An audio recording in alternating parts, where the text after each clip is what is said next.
Well, the Sabarimala temple will be closed tonight after it was opened for the first time following the Supreme Court's historic and landmark verdict allowing women of menstruating age groups to be allowed to enter into the temple.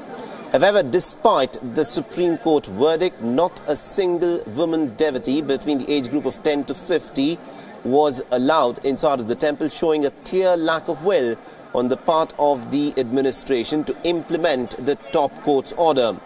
Now, the last 5 days, over half a dozen women were under the so-called banned age group, attempted to enter into the Lord Ayyapa temple, but it was all in vain. They were blocked by the protesting people who were opposed to women's entry inside the temple premises. Now, according to reports, the Kerala police has also issued an advisory to media personnel in Pamba and in Sannidhanam to vacate the area as they could be targeted by protesters.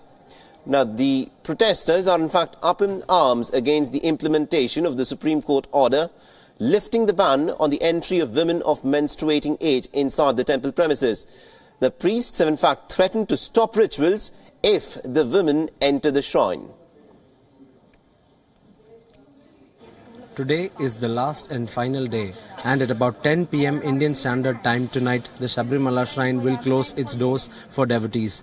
The temple is expected to open next on the 5th of November. The Supreme Court of India had ruled in a landmark verdict on the 28th of September that women of all ages could enter the Sabarimala temple to offer their prayers. Well, in all these days, the temple has been open.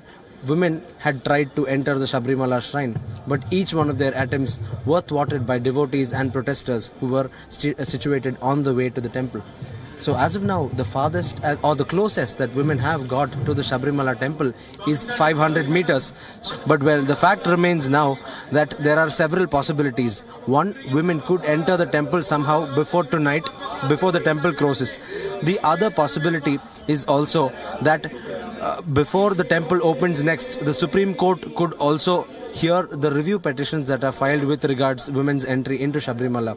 The question remains is how long do women have to wait before the Supreme Court verdict is actually implemented on the ground and before when women can enter the Sabarimala Shrine in Kerala. With video journalist Libin, this is Siddharth, World is One.